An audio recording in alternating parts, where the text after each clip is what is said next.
Some people cannot wait for all COVID-19 restrictions to be lifted. Others say it's much too soon. But wherever you fall on that spectrum, the province has opted to end vaccine passports and is already signaling that mask mandates could be next. Here for their advice on coping with a new normal and how to assess your risks, let's welcome, in Mississauga, Ontario, Hayley Hamilton, Senior Scientist at the Centre for Addiction and Mental Health and the co-leader of CAMH's COVID-19 National Survey Dashboard. In the east end of the provincial capital, Raywat Deonandan, epidemiologist and associate professor at the University of Ottawa's Faculty of Health Sciences. And in Scarborough, Ontario, Steve Jordaens, professor of psychology at the University of Toronto, Scarborough. And it's good to have all three of you on our program. Steve and Raywat again, and Hayley, I think, for the first time. So we're delighted to welcome you aboard. The Chief Medical Officer of Health for the province of Ontario is a guy named Dr. Kieran Moore, and here's what he had to say about our subject tonight. Sheldon, if you would.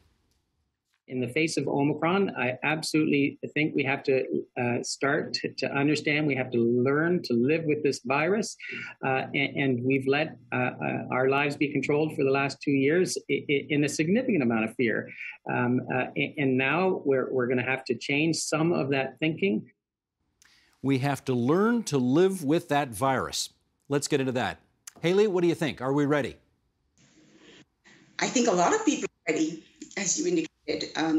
We've been going through this for 2 years.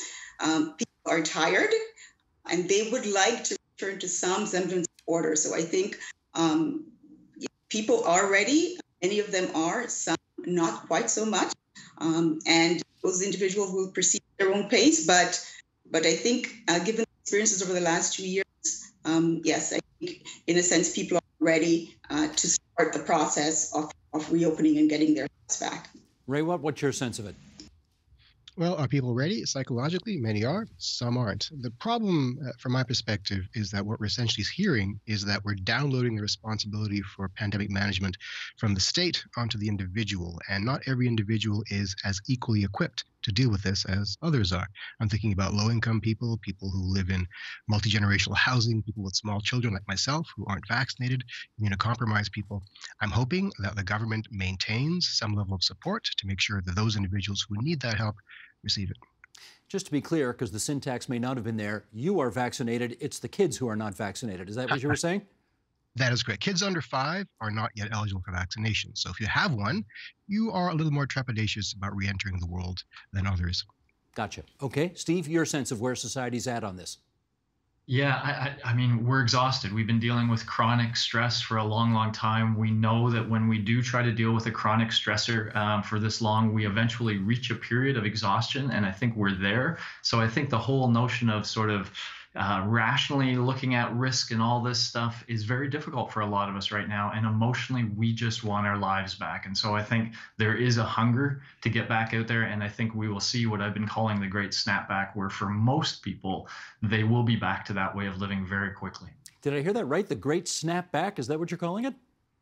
The great snapback, yeah, which is just a function of the fact that we are social creatures. I mean, the way we behaved before was our natural way, and we had habits that we developed for decades.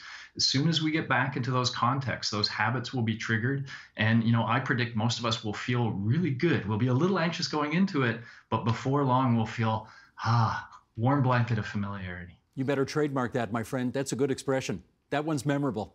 Okay, I want to get a little personal with each of you here. And Hayley, again, I'll start with you. We suggested in the introduction that there is a continuum here, and you've all echoed that as well. Some people raring to go, other people really quite nervous about the whole thing. How about you, Hayley, personally? Where are you on that spectrum? I'm ready, but also cautious. So I'm one of those that, given the last years and all we've had to endure, I am ready to proceed, but I will be proceeding in a cautious manner. And I think it's important for everyone to remember that people will proceed at their own pace, and that may be different for each individual, and it's up to each individual to determine what works for them, and to assess where they are and what really might be associated with activities that they are willing to engage in at any given time. And so quickly they proceed to being ready to dive in fully. That might differ for individuals. For me, I'm ready, but I'll do so and proceed cautiously take risks into consideration. Okay. Raywat, how about you? I'm desperately eager to reclaim my social life. Desperately. However, I can't, because as noted, I have a child under 5 who can't be vaccinated. And so I have to curtail my exposures for the next few months at least until we get him vaccinated. So again, for a lot of people, they might want to, but they can't for responsible reasons.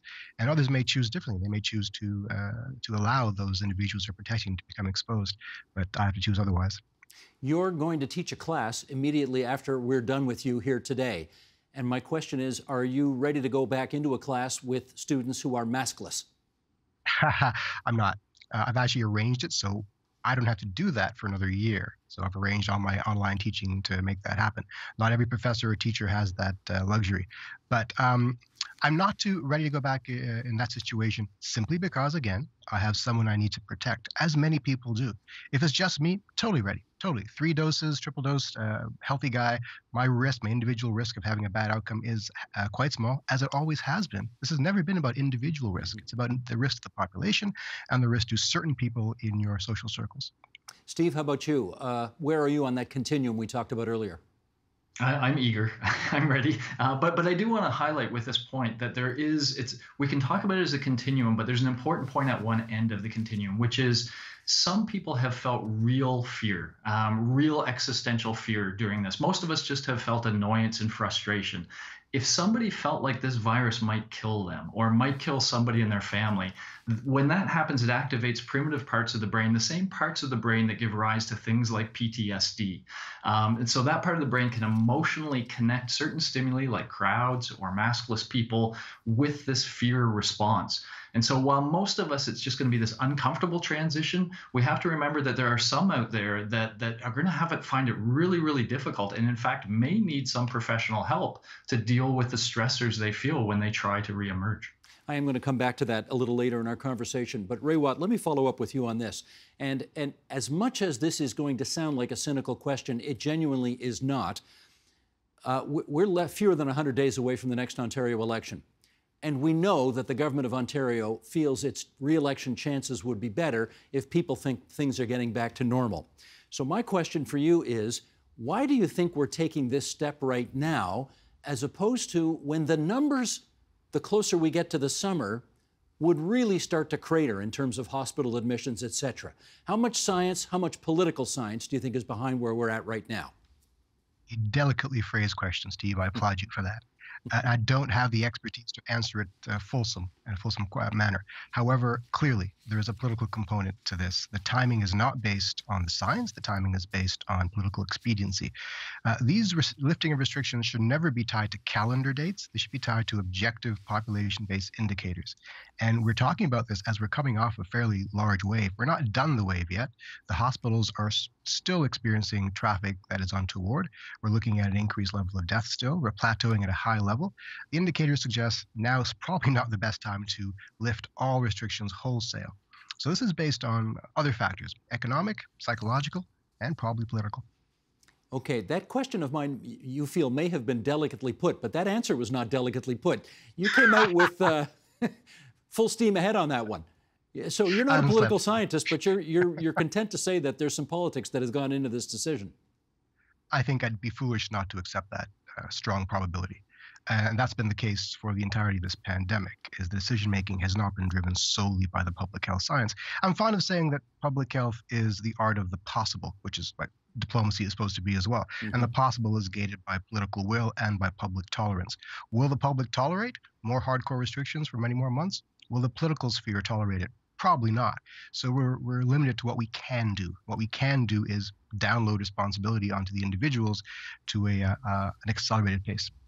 Emma Teitel is a columnist with the Toronto Star. She wrote about this past weekend, and I want to read an excerpt from her piece and then get folks there to comment. The government restrictions that the unvaccinated cite as evidence that their freedom is being curtailed have been a means to freedom for the vaccinated majority and a means of stability for the businesses and cultural institutions they frequent. The same goes for masking, a practice loathed by some but widely accepted by most of us. A practice that, like vaccine passports, our provincial leaders are hinting at scrapping in future months. Thus, Toronto finds itself in yet another unsettling transitional moment in an era full of them. Clearly, the provincial government believes Ontario is ready to, quote, live with COVID-19. A recent Leger survey suggests that nearly 30% of Canadians are ready to live with it. Are Torontonians. Let me just add to what Emma said by saying, okay, Leger's at 30%. Angus Reid had a survey out saying 54% were ready for the pandemic to end. That still leaves anywhere from 45 to 70% of people who say they're not ready yet. Okay, Haley, for them, what do the next few months portend? I think caution and a little bit of trepidation, a little bit of anxiety, because they're trying to return to a pre-pandemic routine in some way. And I think we have to be mindful of our experiences over the last 2 years and recognize that it's been a bit of an upheaval. There have been waves of COVID, high numbers, cases decline, there's optimism and people out there, then they're pulled back, then they go back out there again, they're pulled back. So there's just a lot of changes that individuals have had to endure. So I think that, yes, it's perfectly acceptable and reasonable that some people would be wary at the moment. And especially given what happened in December, where so many were disappointed with the changes that had to be made, many people's plans of holidays, still with people, still in people's minds. So, I think it's perfectly reasonable to expect that some people would be very, very cautious, very wary of just proceeding. Well, I'm going to give Steve an example of something that I suspect is absolutely going to happen in workplaces as we go forward. And I want you, Steve, if you would, to give us some advice on perhaps how we should handle this. You know that people are going to be coming back into the office in larger numbers. They are going to be meeting closer together, not as physically distant as they once did. And I'm sure at some point somebody's going to say, look, we don't need these masks. Hey, John, Sally, take your masks off. We don't really need this anymore. That's the scenario. How do we handle that? Yeah, I mean, it's a very likely scenario because those are contexts where we have habits that don't include wearing masks and don't include whatever. And so literally the whole context itself will push us to behave the way we did prior. The important thing to realize is, as Ray suggested, some people do have young children, some people are in these various situations. And so it is really important, I think, for the leadership of those organizations to understand the psychological complexity of this, and to say, hey, listen, we kind of want to think about our most cautious person here, at least for a little while, at least till we're really, as we suggested, the numbers really aren't where we want them to be yet. So for the next little while everybody eases into this, it makes a lot of sense to be sensitive to sort of the most cautious person among your team. And that's actually a way to kind of build the team, to really orient them around, hey, we want to work together. We want to show mutual respect. And we realize we're all in different boats. So the person that, we really need to think about, let's think about them. And let's make that part of our corporate sort of spirit during this time. That, Raywad, if I can get you to pick up on that, that could be tricky because I'm guessing here, most of the time, people don't organize their workplaces to make rules that take into account the people who are, at the opposite ends of the spectrum, right? They take into account the vast majority of people who sort of hang out in the middle. So how does somebody who's very nervous about the next several months, how do they tell their employer, look, I know you want me back in the office, but I'm not ready. And I know when I get back into the office, you sort of want me to act as normally as possible, maybe even not even put a mask on, but I'm not ready. How do people have that conversation? Yeah, it's a good question, and it comes back to the survey that you cited recently. And my problem with that survey is the phraseology of the question. It isn't, are you ready to live with COVID? It's, are you ready to live with COVID given this and this level of government support, of state support?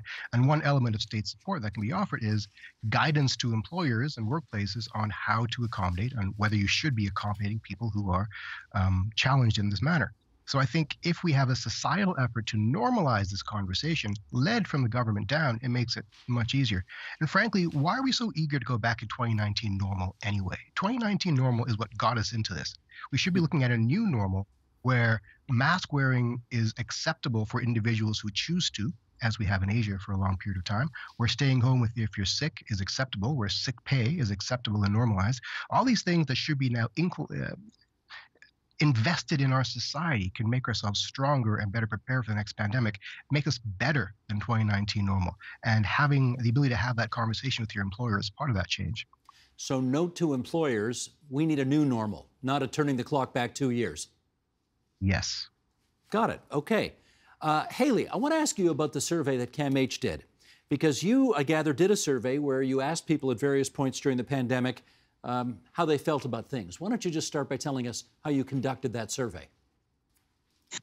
We did the survey collaboration with Delvinia by asking about 1,000 Canadians, participants in the Ask Canadians panel, about a series of questions starting in May 2020. The survey continued. We did different cycles, 9 cycles exactly, between May 2020 and January 2022, just to assess how people are doing. The intent of our survey starting in May, as we all remember, this was about 2 months into the pandemic or into public health measures. And we wanted to be able to assess how people are doing. The intention was to do it over the summer, but of course, the pandemic continued. We decided that it makes sense for us to continue to assess how Canadians are doing as the pandemic proceeded. So that's basically where we are right now. Okay, as they say on Family Feud, the survey says, we're going to bring up a graphic here telling everybody what in fact it did say. This is from January of this year.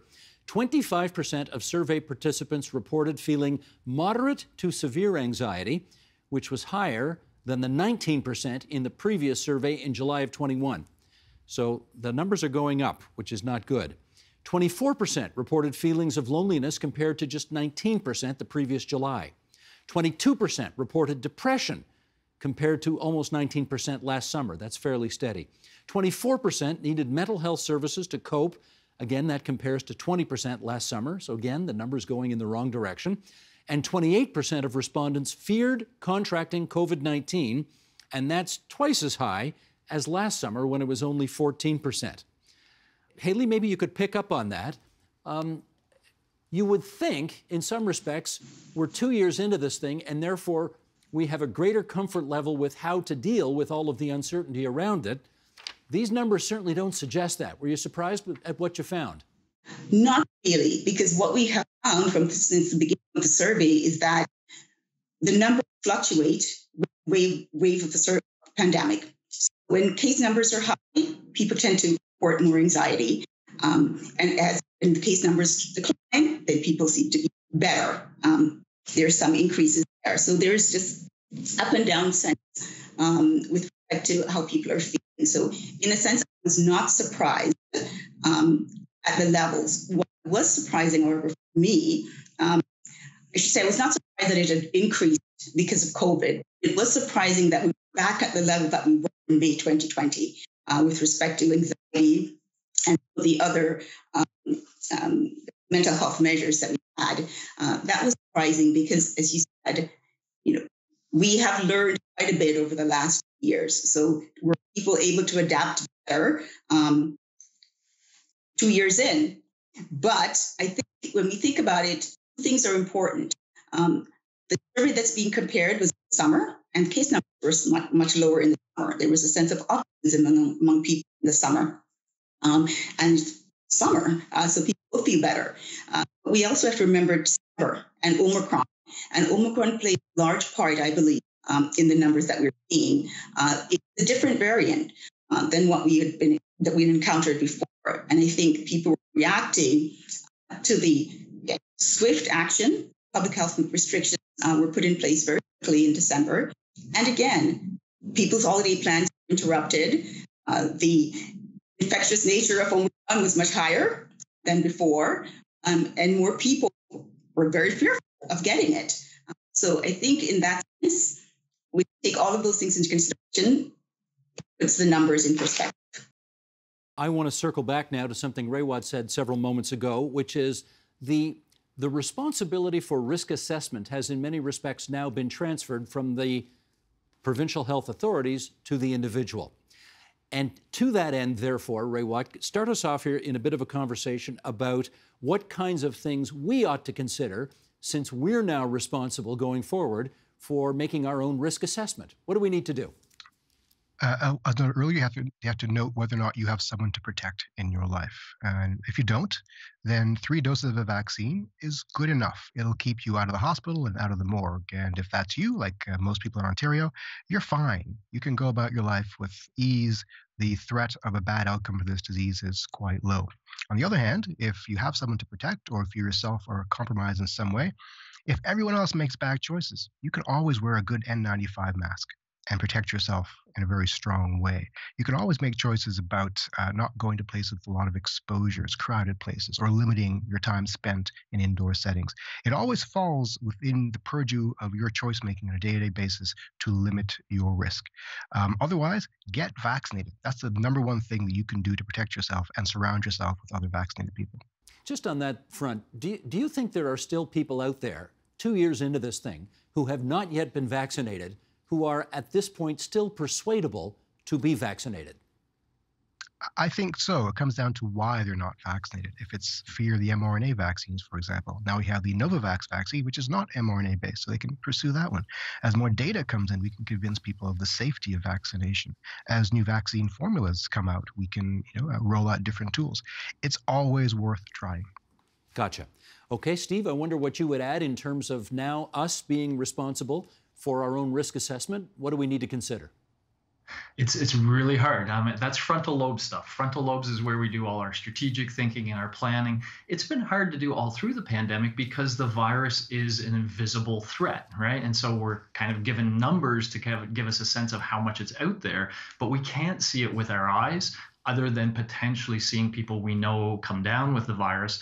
And now that the numbers are down and we're getting these mixed sort of signals where politicians are saying everything's great and the medical community is saying, I don't know, the frontal lobes are quickly just being overwhelmed by the emotional part of our brain, which just wants to get out there. And really to hold that back, I sometimes talk about the frontal lobes as like the nanny holding back the 5-year-old emotional side of us. It's been doing that for 2 years, saying, no, you can't do that. No, I know you want to, but no, you can't.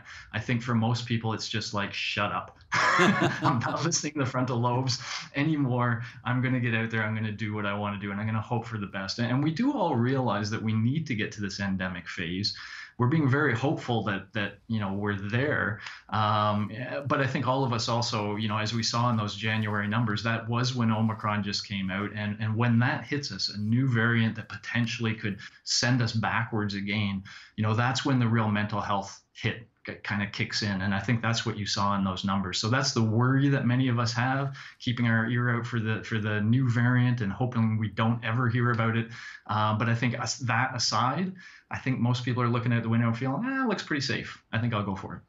And I should ask you the same follow-up I asked Ray, which is, who 2 years into this thing do you think is still persuadable to take a vaccine who has yet to do so? Yeah, I mean, that is a very tricky one. And I think to some extent that's at the heart of some of the reason, we talked about elections, why politicians might be a little ahead of the curve and releasing restrictions. I think the other reason is we're seeing that division really, foment and become maybe even a more serious problem for our country than the virus is. And I think people just wanted to stop feeding, we all want the same place. We all want to get to a life where there are no restrictions. It was really just a question of time frame differences. And I think, that's a big driver here, is that we want to reduce this divide we're feeling in our society that is so emotionally painful for so many of us and will probably last beyond the pandemic. And Haley, again, 2 years into this thing, is there any information you think we don't yet have that we need to have to be able to assess our risk more effectively? I think the difficulty moving forward is right now, we don't have a sense of what the case counts are because it's been really difficult to assess that since December with Omicron. So in a sense, it is difficult to know exactly where we are with respect to case counts. There are still some statistics that are available to individuals to allow them to make choices and determine their risk. But I think that in a sense, again, recognizing what we have experienced in the last 2 years, people can, to a certain degree, assess what impact being in a particular crowd might have, or going to a particular location might have. and where you are and who you are and who's going to be there. All of those factors impact, and whether or not you've been vaccinated and who you're going with. All those things will play a role, I think, in making decisions moving forward. Ray-Watt, help us understand this, because, of course, as of the 1st of this month, vaccine passports are no longer necessary to be shown if you go into most typical establishments. And yet some businesses have already put on the record the notion that they are going to continue to ask for them. Why do you think that is? It could be a different kind of understanding of limited science, or it could be an understanding that their customer base is comfortable with vaccine passports. I think it's more likely the latter. I'm getting emails from business owners asking about this, actually. And I think what they feel is if they remove that requirement from entry into their venue, it will keep people away who are afraid of exposure. The vaccine passports have actually done a remarkable thing to encourage people to patronize some businesses because they feel safe in that environment with that veneer of public health protection. Remove that veneer and you may see some bad outcomes. Well, let me check with Haley on that. Did your survey give an indication of, let's say, how frontline workers feel, how vulnerable or safe they feel, if you're wait staff or that kind of thing? Did you get that number? Our survey found that individuals whose job placed them at high risk of getting COVID, of course, they were more likely to be anxious. They're more likely to experience anxiety symptoms. They were more likely to be worried about getting COVID. So yes, our survey indicated that, of course, that was completely reasonable for individuals to assess their risk of getting COVID and how that would make them feel, meaning greater anxiety, greater worries. All right. In our remaining few moments here, I want to start by asking Ray-Watt the following, and that is, I don't know, what I'm gleaning from this conversation is that most people in society seem to be ready to try to get things as back to normal as possible. And that's certainly the impression you three have reflected personally in our conversation here. My question, Ray-Watt, is what if later this year we get hit with another wave and another variant? What does that do to all of what we've been discussing? It is an excellent question. And I know that Theresa Tam recently said that we need to be able to pivot to reenact some kind of public health response, but with a lighter touch. And I think she's right. We can't have the heavy touch we've had in the last couple of years. People will not tolerate it. As I've said already, public health is the art of the possible. If the public is not on board, it's not possible. No one's going to be on board with economic closures, with school closures, with the kinds of restrictions we saw the last 2 years ever again.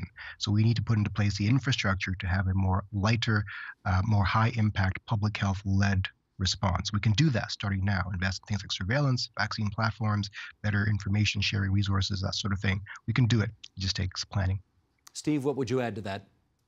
Yeah, well, I'd echo a point he made earlier, which is we really should link these restrictions or these decisions to data, and maybe just hospital numbers, nice clear data patterns, and just not make it so much a personal decision or whatever. Just say, hey, hospital numbers hit this level, this is what we're going to do. If it hits this level, this is what we're going to do. If we all behave as well as we can try to prevent those things from happening. But I think we need to get the personality out of this and make it much more data driven. But yeah, I think if we do get hit, every time we get hit, we lose a sense of empowerment. We start to feel like we can't control things as well as we'd like. And psychologically, that takes a toll on us for sure. So I think we do have to be ready for it to come. We have to sort of mentally know this could happen. And this would be a nice cool-headed time to talk about, okay, what would trigger certain things when they aren't really staring us in the face yet. So we could kind of talk about it in a cool-headed way and then watch those numbers and let the numbers dictate what we should be doing rather than the politicians or whoever else. I wonder if we live in that world. Anyway, I want to thank the three of you for joining us on TVO tonight. That's our time. From right to left on my screen, Steve Jordan's, Ray-Watt Danand, Haley Hamilton. It's great of all of you to spend some time with us on TVO tonight. As my dad likes to say, stay positive, test negative. Thanks, everybody. Thank you. The Agenda with Steve Paikin is made possible through generous philanthropic contributions from viewers like you. Thank you for supporting TVO's journalism.